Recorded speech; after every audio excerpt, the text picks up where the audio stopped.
Je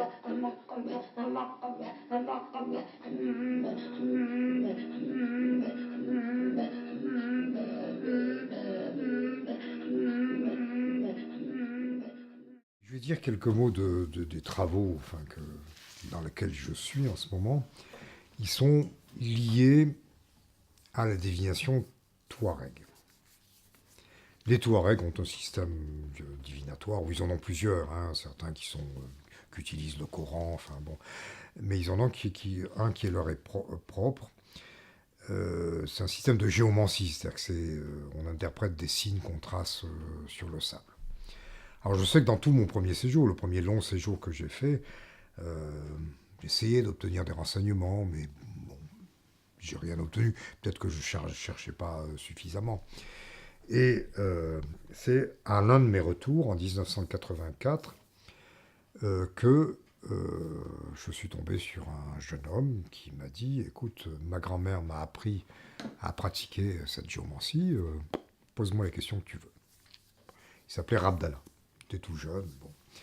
Et, et c'est le 1er décembre, j'ai encore gardé dans mes carnets de terrain, je ne sais plus où c'est, hein, au 1er décembre, Igazam, ça s'appelle les Igazam, hein, c'est le nom que les Touaregs donnent à leur système divinatoire. Euh, Igazam. Alors, il m'a expliqué comment ça se faisait. Alors, j'avais vu, parce que je l'avais vu un peu faire. Alors, c'est un système qui est, sur ce point, analogue à la divination arabe, et jusqu'à un certain point analogue au Yiking, enfin à la divination chinoise, en un sens très précis. C'est que bon, il s'agit de faire apparaître de façon aléatoire un certain nombre de signes. Bon. C'est ce qu'on fait dans le Yiking. Hein. Le Yiking, il y a 64 signes, les hexamètres. Bon. Et par un jeu aléatoire qui peut être assez complexe, on fait, hein, on tire, c'est une sorte de tirage au sort, enfin bon, on fait euh, on fait apparaître des signes, alors suivant la valeur K, ce que j'ai tiré au sort, ça sera un signe continu ou un signe discontinu. C'est comme ça qu'on construit les hexagrammes. Alors dans la géomancie arabe et dans la géomancie touareg, c'est quelque chose analogue. Alors pour la géomancie touareg, c'est pareil. Pour la géomancie arabe, on trace des signes sur le sable. On peut le faire sur le papier, mais les touaregs le font sur le sable. Il me dit voilà, tu commences par faire tracer 2 rangées. Hein, tu le fais avec l'index, tac, tac, tac, tac, tac, tac, tac, comme ça sur le sable. Tac, tac, tac, tac, tac, tac, tac. Bon, hein, tu traces comme ça, sans compter.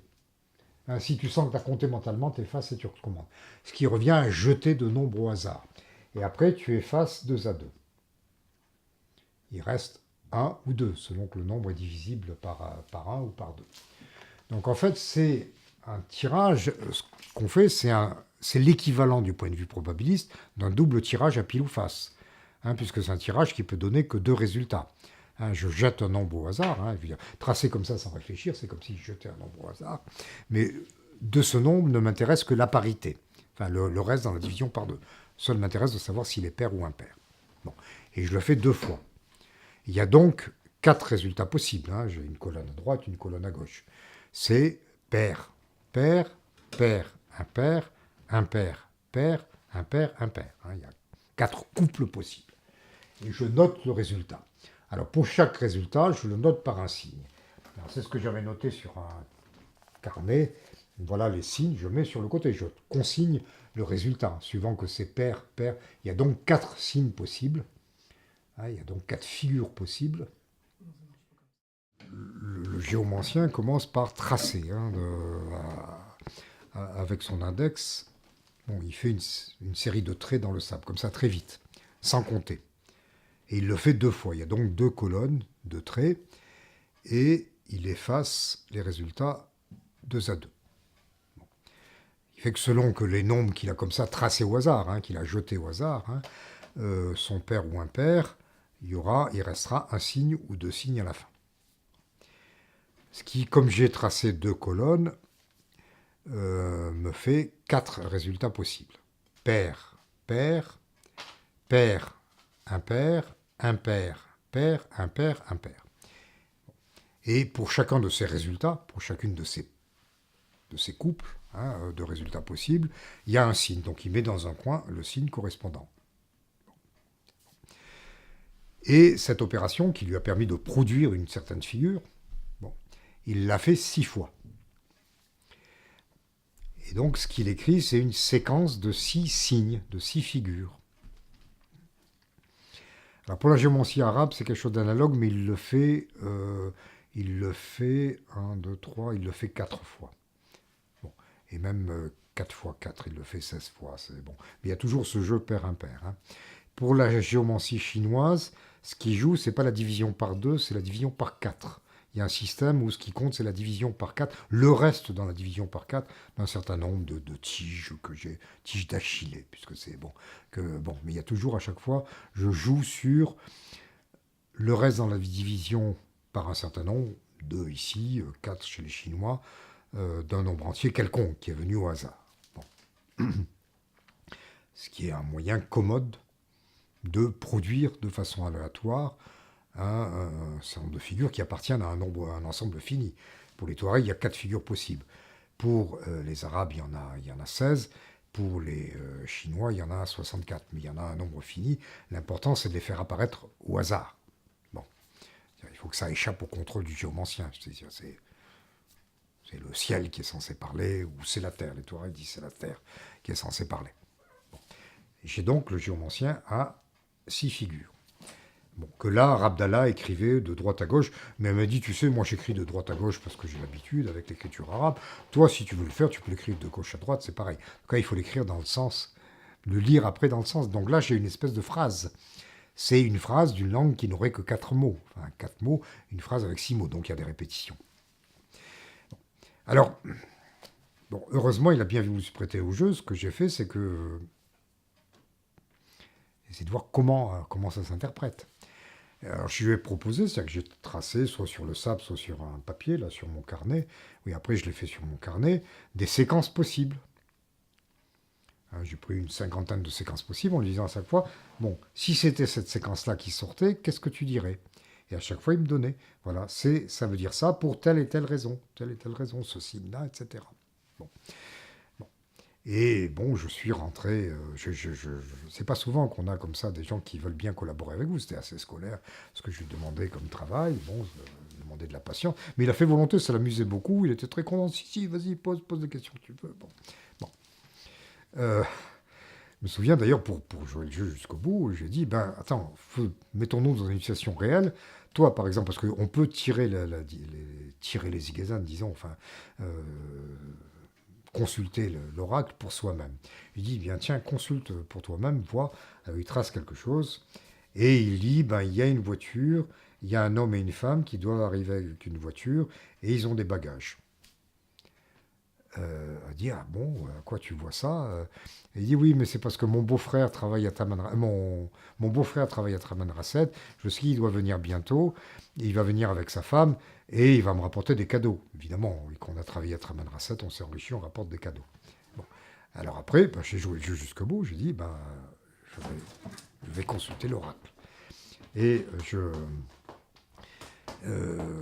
je consulte, et ce qu'il dit, c'est, malheureusement, il me dit, ah, tu vas avoir des ennuis à cause d'un papier, tu vas avoir des ennuis, mais ça va s'arranger. Bon, le soir même, les gendarmes sont venus à l'endroit où j'étais à Agadez à l'époque, en me disant, vos papiers sont pas en règle, il faut descendre à l'armée, faire viser ça par le ministère de l'Intérieur. Alors juste avant de partir, je devais donc partir très vite, t'es le voir en disant, ben voilà ce qui s'est passé. Il dit, oui, je t'avais dit. Bon.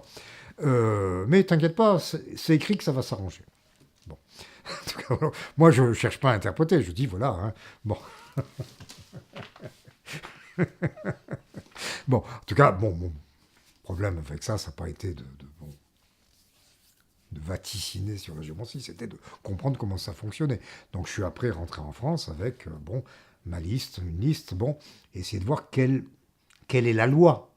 Comment, d'une certaine séquence de signes, je peux passer à telle interprétation, telle phrase, puisque à chaque fois, il disait ça comme une phrase, du genre un homme et une femme vont venir annoncer des nouvelles, bonnes ou mauvaises, etc.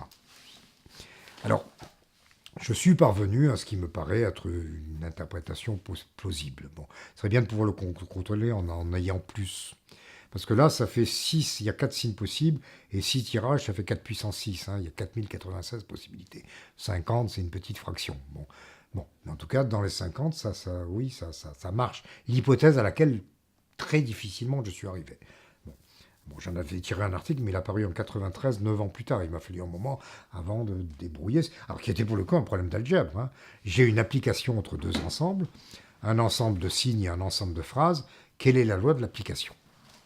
Alors, ce qui m'est apparu, c'est que d'abord, chacun des signes a une certaine valeur en soi. Une valeur très, très floue, parce que c'est surtout sa place dans la séquence qui lui donne sa complète valeur. C'est comme la géomancie arabe, hein, ça c'est pour le coup bon.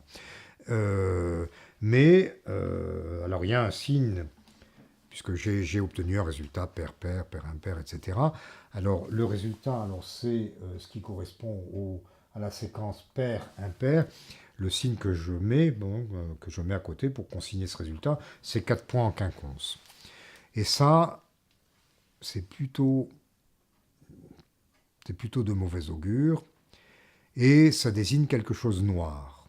Soit un homme noir, soit un homme habillé en noir et les uniformes d'armée nigérienne étant gris, quelqu'un de l'armée ou quelqu'un du gouvernement, un fonctionnaire. Bon, c'était une époque de dictature militaire, c'est-à-dire des gens à qui il vaut mieux ne pas avoir affaire. Bon. Ça peut aussi désigner, le mot qu'il m'a donné, c'est kaya, qui est un mot d'origine Hausa, qui est un bagage, un objet, un gros objet. Notamment quand il a dit quelqu'un arrive avec des bagages, c'était ça, c'était ce signe-là.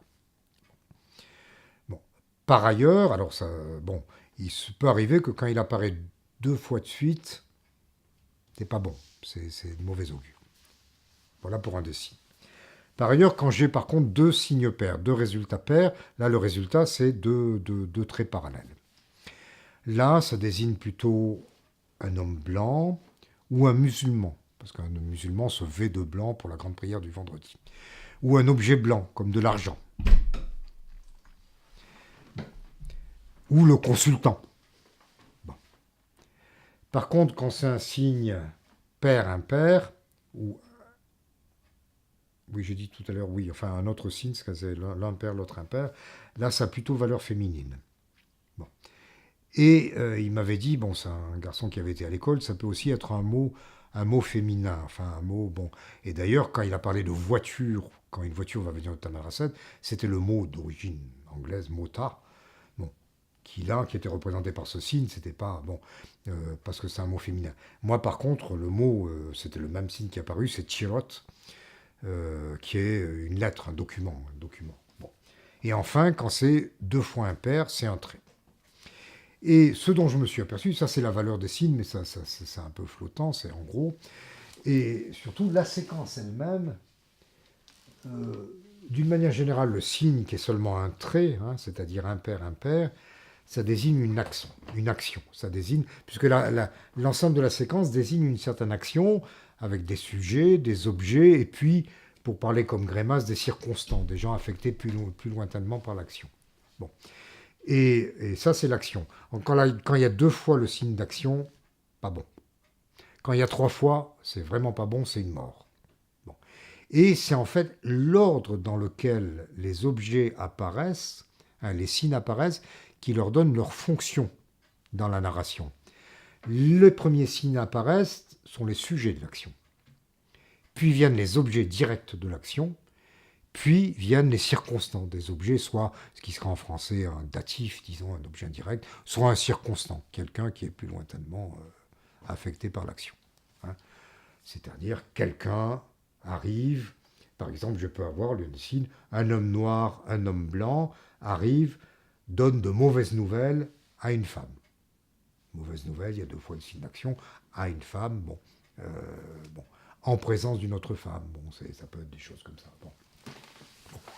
Et dans toutes les séquences artificielles que je lui ai données, le mot à valeur féminine, ça voulait toujours dire une femme. C'est-à-dire qu'il a interprété au plus simple. Mais j'imagine ça, c'est le squelette de l'interprétation. Et puis après, dans une consultation réelle, joue ce qu'il sait. Moi, le premier signe à apparaître, c'est ce signe féminin. Je vivais dans le célibat ethnographique, il a dû considérer que oui, j'allais avoir des ennuis, ça avait plus de chances d'être à cause de papier qu'à cause d'une femme. Bon, donc du coup, le signe féminin, c'était devenu Tchirot et pas Tamtout, enfin, papier et non femme. Bon. Mais en tout cas, ce qui est remarquable, c'est que je décris, alors on peut le dire à la manière de Crémas, enfin un certain schéma actantiel, ou une phrase si on veut, hein, avec un sujet, un complément d'objet direct, et puis un complément d'objet plus indirect, avec un verbe. Bon. Ou bien un sujet, un objet de l'action, un circonstant, ça c'est les termes de Crémas. Et ça marche très bien. Enfin, bon. Euh, Autrement dit, ce que lui donne là sa séquence, c'est un schéma d'intrigue, un schéma d'interaction. Bon. Ce qui n'est pas du tout, c'est tout à fait différent pour la géomancie arabe, c'est un autre système, parce que la géomancie arabe, parce que du coup, bon, bien plus tard, mais c'est ce que je fais en ce moment, j'ai voulu un peu regarder ce qu'il en est. Bon, comparé à la géomancie arabe, bon, le géomancien fabrique comme ça un tableau de 16 signes. Alors les positions dans le tableau ont elles-mêmes une valeur. Ça sera le consultant, sa famille, ses serviteurs, ses biens, et puis les figures ont aussi des valeurs. Alors une figure apparaissant dans le premier, la case consultant, ça veut dire quelque chose sur le consultant, tel autre sur, euh, tel autre sur ses biens, tel autre sur sa famille, etc. Donc en fait, ce que fait la géomancie arabe, c'est pas fabriquer un schéma d'interaction, c'est joindre un sujet à un prédicat. Je veux dire, la figure donnera un prédicat, plus ou moins bien, plus ou moins mal, sur le consultant, etc. Mais bon, je ne me contente pas de lire un seul tableau. Bon, on a des. Bon, et comme cette géomancie dite arabe, elle s'est répandue en Europe, on a des traités latins ou occitans où les gens donnent des interprétations possibles. On voit à peu près comment ça se passe. Donc le jeu auquel je me livre en ce moment, c'est faire un tableau comparatif sur ces systèmes géomantiques à caractère arithmétique. Parce que ce qui est remarquable, c'est que ce qui joue, c'est ce qu'on appelle en arithmétique, c'est la classe d'équivalence modulo un certain nombre. Hein. Quelle est la position d'un nombre dans les multiples d'un entier? Ça peut être l'entier 2, hein, il est pair ou impair. Pour les Chinois, l'entier 4. Quelle est la position d'un nombre dans les multiples de 4?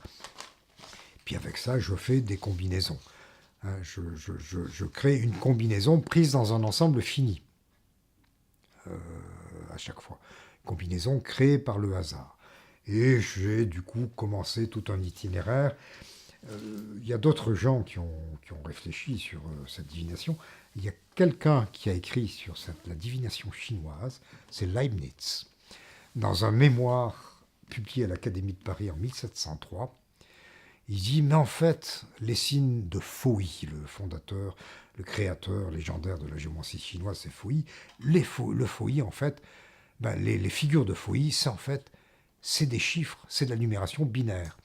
Et de fait, alors ça, c'est pas lui, il n'est pas le seul à avoir eu l'idée, c'est le jésuite, le père Bouvet, avec qui il correspondait, qui vivait en Chine.